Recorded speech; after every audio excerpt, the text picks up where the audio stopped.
امریکہ کو اس جنگ میں کوئی کامیابی حاصل نہیں ہوئی۔ ایران نے امریکہ کے منہ پر زوردار تمانچہ رسید کیا ہے۔ ایرانی سپریم لیڈر آیت اللہ خامنائی کی اسرائیل کے خلاف فتح پر ایرانی قوم کو مبارکباد۔ کہا کہ ایران نے اسرائیل کے تمام دعوے کچل کر رکھ دیے۔ 9 کروڑ ایرانیوں نے متحد ہو کر فوج کا ساتھ دیا ہے۔ امریکہ اس جنگ میں اس لیے داخل ہوا کہ اسے لگا اگر وہ ایسا نہ کرتا تو اسرائیل مکمل تباہ ہو جاتا۔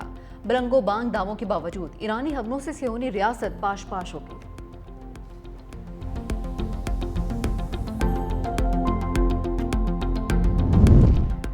وزیر دفاع خواجہ آصف کی اسرائیل کے ایران پر غیر قانونی اور بلا اشتعال حملوں کی شدید مذمت۔ بیجنگ میں ایس سی او وزرائے دفاع اجلاس میں وزیر دفاع خواجہ آصف کی شرکت۔ غزہ میں انسانی بحران اور اسرائیلی بربریت پر بھی گہری تشویش کا اظہار۔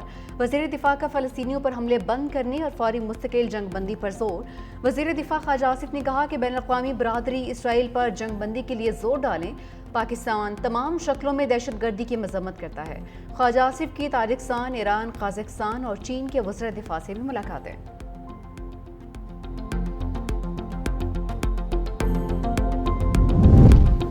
سفارتی محاذ پر بھارت کو شکست در شکست۔ پہلگام واقعہ پاکستان سے جوڑنے کی ایک اور کوشش ناکام۔ بھارتی مطالبے کے باوجود شنگھائی تعاون تنظیم کے ارکان کا پہلگام واقعہ اعلامیے پر شامل کرنے سے انکار۔ بھارتی وفود کی تمام تر کوششوں کے باوجود رکن ممالک نے اعلامیہ تبدیل کرنے سے انکار کر دیا۔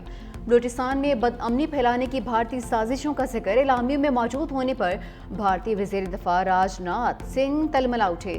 ہردرمی کا مظاہرہ کرتے ہوئے اعلامیے پر دستخط کرنے سے انکار کر دیا۔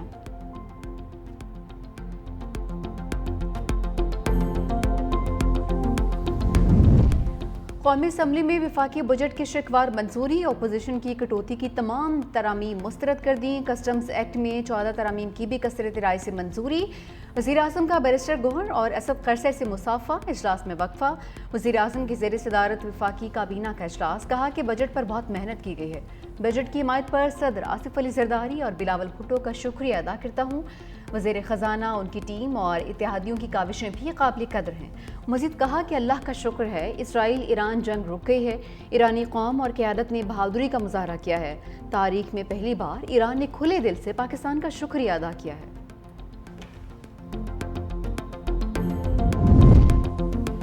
لاہور، راولپنڈی، فیصل آباد، ملتان سمیت پنجاب بھر میں بادلوں کا راج، کہیں ہلکی تو کہیں تیز بارش۔ گرمی اور حبس کی چھٹی ہو گئی۔ لاہور میں وقفے سے ابر رحمت۔ اسلام آباد اور راولپنڈی میں بھی جلد ہلیک ہو گیا۔ فیصل آباد کے نشیبی علاقوں میں پانی جمع ہونے سے شہریوں کو مشکلات کا سامنا۔ سرگودا، خوشاب، مری، گجرات، میاں چنو، چیچا وطنی اور اٹک میں بھی بادلوں نے رنگ جمائے رکھا۔ پتوکی، پاک پتن، اکاڑا، قصور، سیالکوٹ، شکرگڑھ، جڑانوالا، شیخوپورہ سمیت کئی شہروں میں بارش کے بعد موسم خوشگوار۔ بادلوں نے شہر قائد کا رخ بھی کر لیا۔ محکمہ موسمیات نے آج سے کراچی میں ابر رحمت برسنے کی نوید بھی سنا دی ہے۔ کراچی سمیت سندھ میں 9 اور 10 محرم کو ڈبل سواری پر پابندی۔ محکمہ داخلہ سندھ نے دفعہ 144 کے تحت حکم نامہ جاری کر دیا۔ نفرت انگیز تقاریر، تشہیری banners, loudspeakers, wall chalking پر بھی پابندی ہوگی۔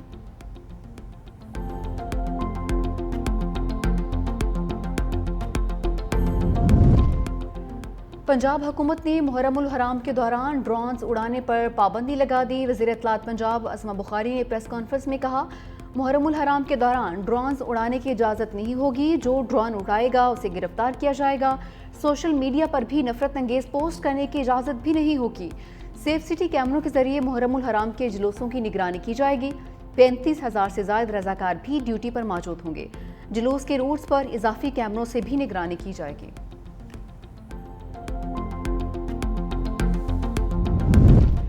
محرم الحرام کا چاند دیکھنے کے لیے مرکزی رویت ہلال کمیٹی کا اجلاس آج کوئٹہ میں ہوگا۔ چیئرمین کمیٹی مولانا عبدالخبیر آزاد صدارت کریں گے۔ سپارکو کے مطابق آج شام چاند کی عمر تقریباً 28 گھنٹے 15 منٹ ہوگی۔ مطلع صاف ہونے کی وجہ سے چاند نظر آنے کا قوی امکان ہے۔ دوسری جانب سعودی عرب میں آج یکم محرم الحرام ہے۔ سال نو کے آغاز پر روح پرور تقریب میں غلاف کعبہ تبدیل کیا گیا۔ سفارتی محاذ پر بھارت کو شکست در شکست۔ پہلگام واقعہ پاکستان سے جوڑنے کی ایک اور کوشش ناکام۔ بھارتی مطالبے کے باوجود شنگھائی تعاون تنظیم کے ارکان کا پہلگام واقعہ اعلامیہ میں شامل کرنے سے انکار۔ بھارتی وفود کی تمام تر کوششوں کے باوجود رکن ممالک نے اعلامیے تبدیل کرنے سے انکار کر دیا۔ بلوچستان میں بدامنی پھیلانے کی بھارتی سازشوں کا ذکر اعلامیے میں موجود ہونے پر بھارتی وزیر دفاع راجناتھ سنگھ تلملا اٹھے۔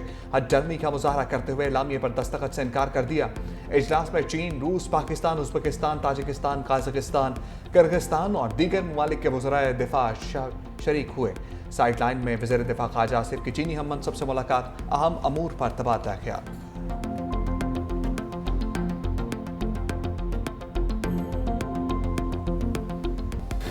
قومی اسمبلی میں وفاقی بجٹ کی شکوار منظوری، اپوزیشن کی کٹوتی کی تمام ترامیم مسترد کر دی گئیں۔ کسٹمز ایکٹ میں 14 ترامیم پر بھی کثرت رائے سے منظوری۔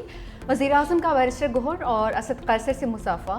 اجلاس میں وقفہ، وزیراعظم کی زیر صدارت وفاقی کابینہ کا اجلاس۔ کہا کہ بجٹ پر بہت محنت کی گئی ہے۔ بجٹ کی حمایت پر صدر آصف علی زرداری اور بلاول بھٹو کا شکریہ ادا کرتا ہوں۔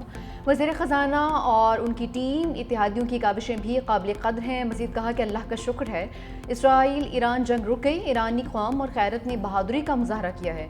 تاریخ میں پہلی بار ایران نے کھلے دل سے پاکستان کا شکریہ ادا کیا۔ امریکی صدر ڈونلڈ ٹرمپ کے ساتھ فیلڈ مارشل عاصم منیر کی ملاقات بھی ہوئی۔ ٹرمپ نے کہا کہ وہ فیلڈ مارشل عاصم منیر سے بہت زیادہ متاثر ہوئے ہیں۔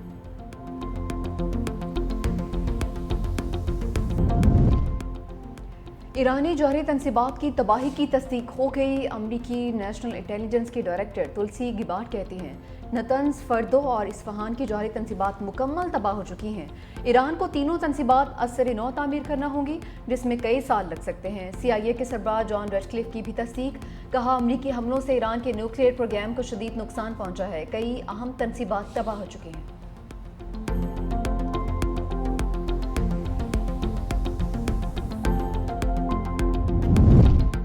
عالمی جوہری توانائی ایجنسی کا ایران کی افزودہ یورینیم ممکنہ طور پر محفوظ ہونے کا انکشاف۔ سربراہ رافیل گروسی کہتے ہیں تہران نے ممکنہ طور پر یہ مواد ابتدائی حملوں کے فوراً بعد ہی منتقل کر دیا تھا۔ ایران کی جوہری تنصیبات پر ہونے والے حملوں کا جائزہ لینا ضروری ہے۔ ایران کے جوہری مراکز تک رسائی اولین ترجیح ہے۔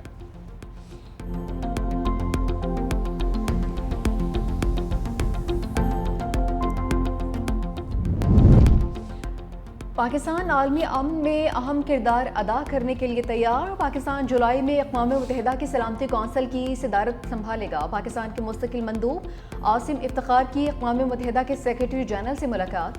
سلامتی کونسل کی صدارت کے دوران پروگرام آف ورک سے آگاہ کیا۔ عاصم افتخار نے کہا کہ رکن ممالک عالمی تنازعات کے پرامن حل کے لیے پرعزم ہیں۔ پاکستان سلامتی کونسل میں اپنی صدارت کو کھلے، شفاف اور مشاورتی انداز میں انجام دے گا۔ پاکستان کی سیاست کے مرکز و محور بانی پی ٹی آئی ہیں۔ دنیا کی کوئی طاقت بانی کو مائنس نہیں کر سکتی۔ Chairman P T I barrister Gohar نے کہا کہ بانی کے خاندان اور علیمہ خان کو تسلی دیتا ہوں، لوگ غلط فہمیاں پھیلا رہے ہیں۔ بانی چیئرمین لیڈر تھے، ہیں اور رہیں گے۔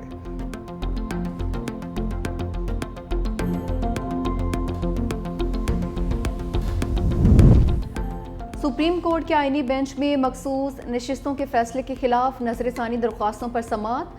وکیل سلمان اکرم راجہ کے دلائل مکمل۔ کہا کہ سپریم کورٹ آئینی خلاف ورزیوں کو درست کرتی آئی ہے۔ مشرف کی 3 نومبر کی ایمرجنسی کا حوالہ بھی دیا، فیصلہ بھی پڑھ کر سنایا۔ جسٹس مسرت ہلالی نے استفسار کیا، اگر کسی پارٹی کا نشان واپس لے لیا جائے تو پھر پارٹی کی کیا قانونی حیثیت ہوگی؟ سلمان اکرم راجہ نے جواب دیا، پارٹی پھر بھی ہوگی، بے شک نشان واپس لے لیا جائے۔ جسٹس محمد علی محسن نے ریمارکس کیے، لگتا ہے پی ٹی آئی میں کوارڈینیشن کا فقدان ہے۔ جسٹس جمال خان مندخیل نے کہا کہ لگتا ہے جن 39 سرکار نے پی ٹی آئی سے سیاسی وابستگی ظاہر کی وہ زیادہ عقل مند ہے۔